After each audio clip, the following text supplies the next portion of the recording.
months ago, and we've seen each other in person, a handful of times. I think most people understand that a long-distance relationship sometimes develops a little more slowly. Except their relationship hadn't developed slowly. From almost the first moment they'd met on the internet last January, they'd been talking about getting married. They'd grown close very quickly. Unfortunately, Rebecca was afraid their relationship might be fading just as fast, and she couldn't figure out why. She knew she was a little temperamental, but it wasn't as though Buddy was likely to do any better. Only 5'6", he was at least 50 pounds overweight. He had blonde hair and kind blue eyes. Rebecca loved both his hair and his eyes. But his face showed traces of years-old acne, and he had a big nose.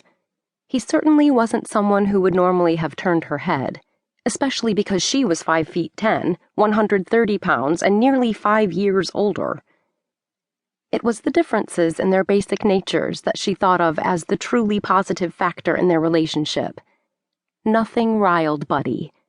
On a scale of 1 to 10, the intensity of his emotions fell somewhere below a 1.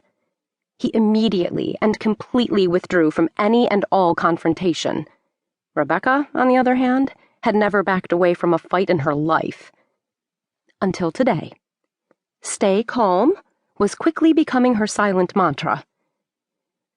I don't understand why you keep doing this, she said, still admirably rational. Are you having second thoughts about us? No, not really. Not really? She considered asking Buddy if she could call him back after she made a cigarette run, only she was already too engrossed in the conversation to walk away from it now. I don't see any need to rush into anything, he was saying. We wouldn't be rushing, she responded. We'd simply be going ahead with our plans. Why can't we show your aunt the video when she comes to town?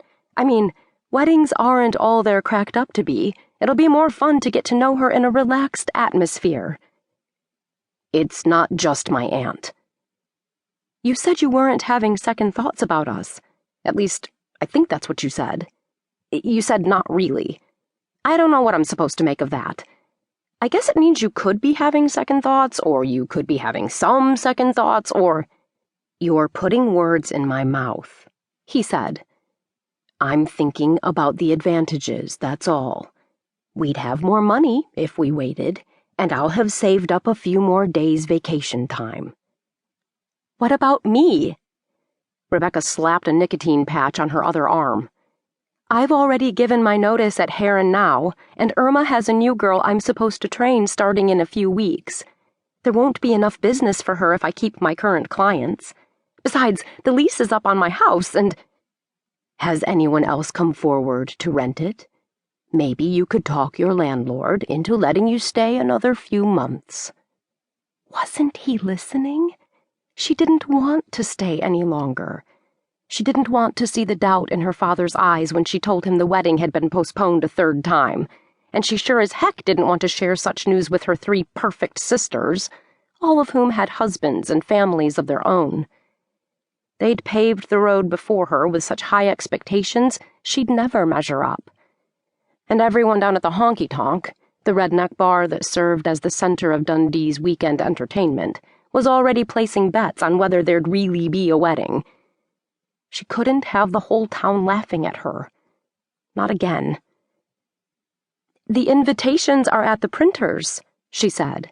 She could feel the reassuring adhesive of both nicotine patches clinging to her skin, but somehow it wasn't the same as a smoke. You could probably catch them if you called right away, he replied. Maybe, maybe not.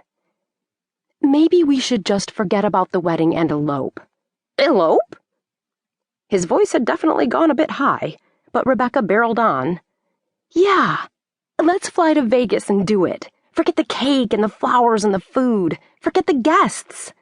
My mother would kill me. Why? My parents are the ones who've already spent a lot of money. Her parents had been so excited that she was finally getting married. They'd promised to give her the same.